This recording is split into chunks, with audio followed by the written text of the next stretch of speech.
Қайырлы күн достар, менің арнама хош кепсіздер. Бүгін сіздерге творожный Наполеон пісіріп көрсетемін.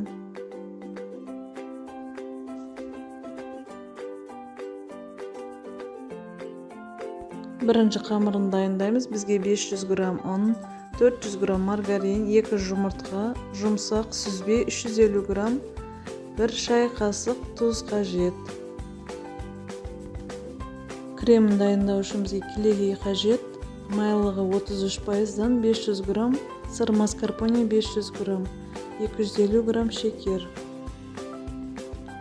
Ыдысқа сүзбені салып, 2 жұмыртқа, тұз қосып, жақсылап араластырып аламыз. Одан кейін осы затты мұздатқышқа жарты сағатқа қойып қоямыз.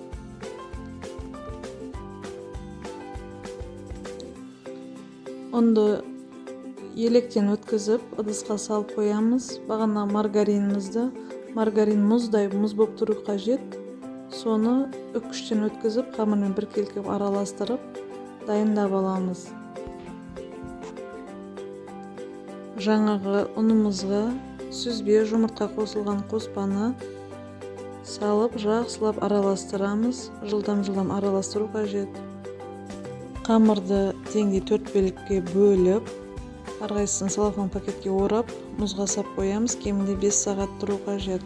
Қамыр мұздатқышта неғұрлым көп тұрса, соғұрлым қатпарлы қамыр болып әдемі болып шығады.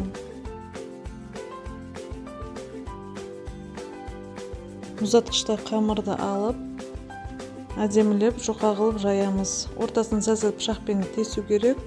Қамыр қатты көтеріліп, орталар көтеріліп кетпес үшін. Дайын болған қамырды қызып тұрған духовкада 180 градуста 15 минуттай пісіріп аламыз.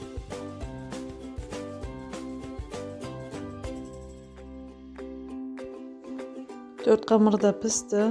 Оны шет-шетін бір тегіс етіп, мен осылай 4 бұрыш етіп кесіп алдым. Одан кейін енді кремін дайындаймыз.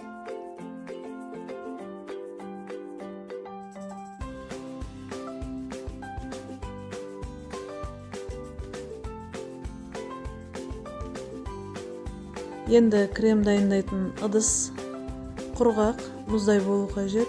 Оған кілегейді құйып, қою болғанша миксермен араластырамыз.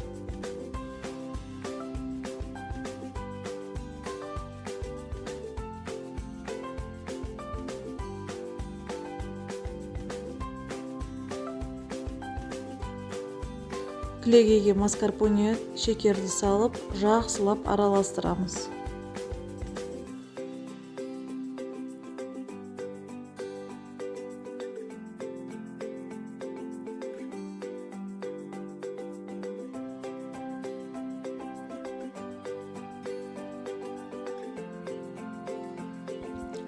Торттың негізгі бөлігіне келдік. Қамырға кремді жақсылап жағамыз. Бір тегізе 4 қабатына да шет-шетін кескен қамырды қолмен үгітіп, үстіне бір келкетіп сеуіп шығамыз.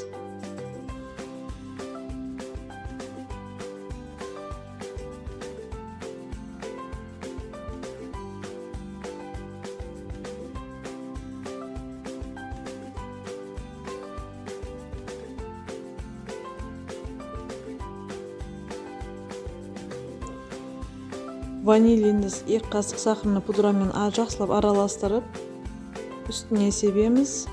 Тортымыз дайын. Торт өте әдемі болып шықты. Міндетті түрде жасап көріңіздер.